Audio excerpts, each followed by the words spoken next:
Hey guys, today I wanted to talk a little bit about articulation. In the end of the breathing practice section, I close with a video about creating space using the yawning shape. And in the previous video, the first video in this mouth section, we looked at release for the jaw and for the throat and creating space on the inside.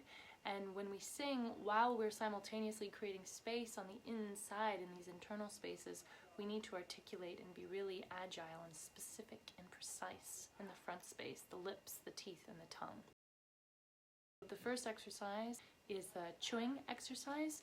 So all you do is pursue a series of breaths, or if you want to incorporate the scales in it, you can just have a gentle hum, and I would encourage you to imaginatively move through this exercise, imagining that you're chewing bigger and bigger piece of gum or toffee, and make it stickier in your imagination and bigger and more flavorful as you go through the exercise, and then slowly gradually work your way back down to a smaller piece, just so you can get a sense of the full range of motion.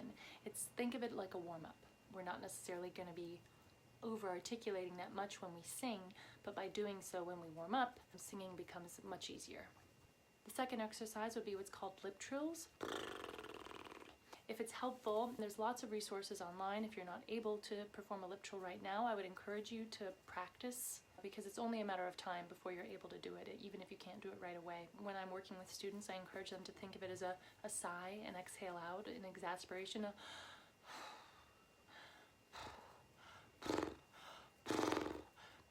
and it eventually becomes easier and easier. If it's useful, sometimes if I'm pursuing a lip trill exercise, putting one finger on each corner of the mouth can help prevent air from escaping through the sides, and it helps you continue the exercise even if your lips are getting tired.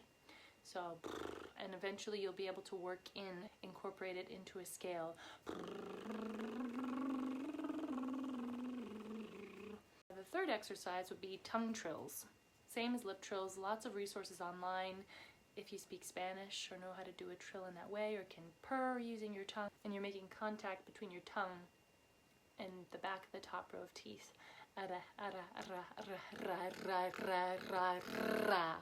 And we don't want tension in the mouth and jaw area.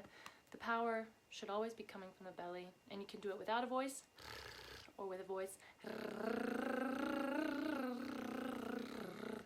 And these exercises will simply help you to create strength and articulation and agility in the mouth area, so that if you're singing a song, say, with lots of syllables and lots of consonants, it's really quick. These kinds of exercises are really, really useful, especially, and for any kind of song, really, because we want to be creating space in the back and the articulation in our teeth and our tongue and our lips. We want to think of those things as the diving board. The consonants are the diving board, and the vowels are where we create all of the space in our sound.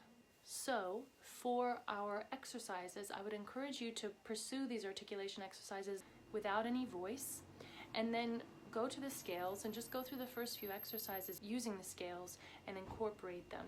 It'll help you start to get a sense of the multitasking, because what we're trying to do is embed and layer a sense of relaxation, freedom, ease in the body, space on the inside, and articulation in the front. So as we slowly embed and move our way into singing a song, say, we have all these awarenesses working simultaneously, so that when we sing, we have a muscle memory of what it feels like, so that when you sing, it becomes second nature.